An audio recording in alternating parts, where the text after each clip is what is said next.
think anyone who passes by has no sense of any form of addition, which was exactly what we wanted to achieve. What is deceiving about this property is it's nearly 700 square metre block. So it's a standard suburban site.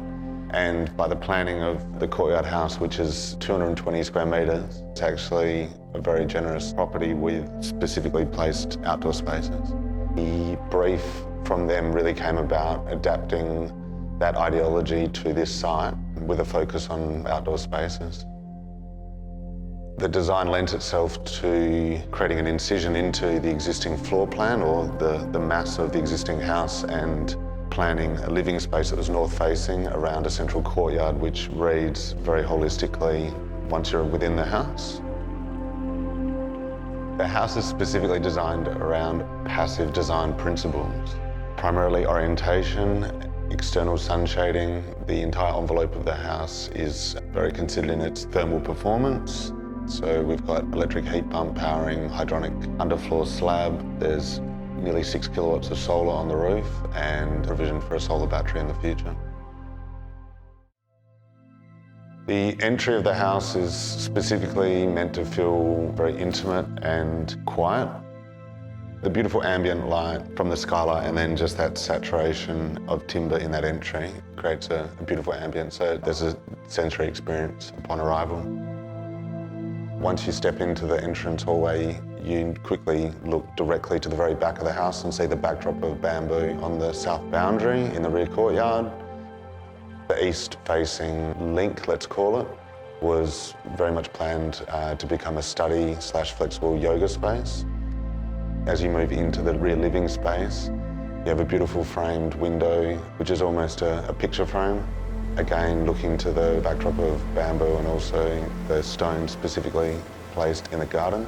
And the south-facing courtyard then became more of an outlook and a place to sit.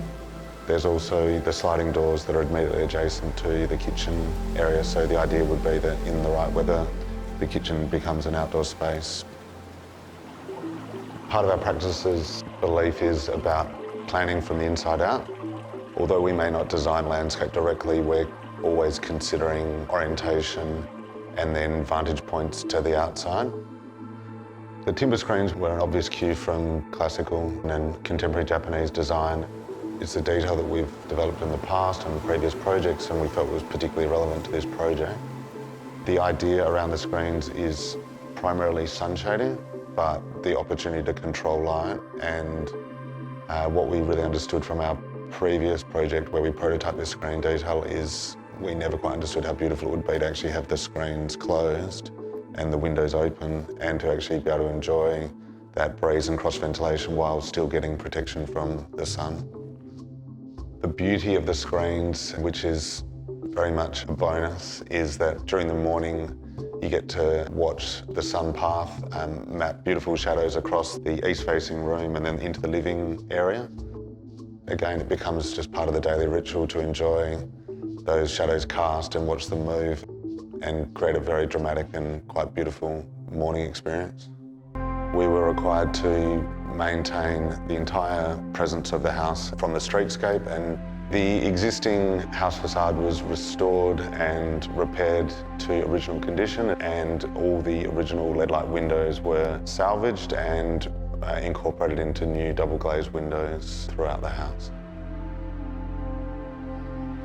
For functional reasons, we incorporated black butt timber as the species of choice for the project. The timber floors internally, and all the screens are in black butt, and then very simple palette internally of painted white bricks and a burnished concrete slab.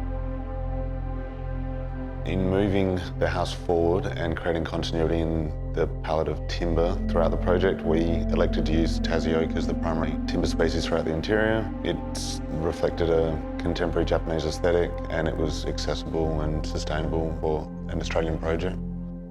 The beauty of timber is its honest texture and warmth and tactility.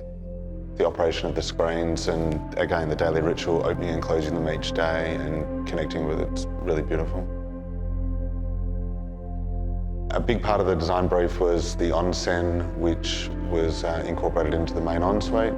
So it was very much an experiential opportunity to have an outlook from the onsen. The onsen is designed around a view to this private garden within Screens.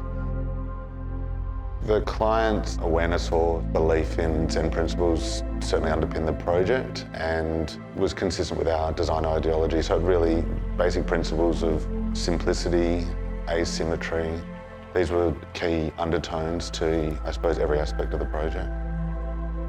I'm most proud for the reason that it is a very specific heritage solution.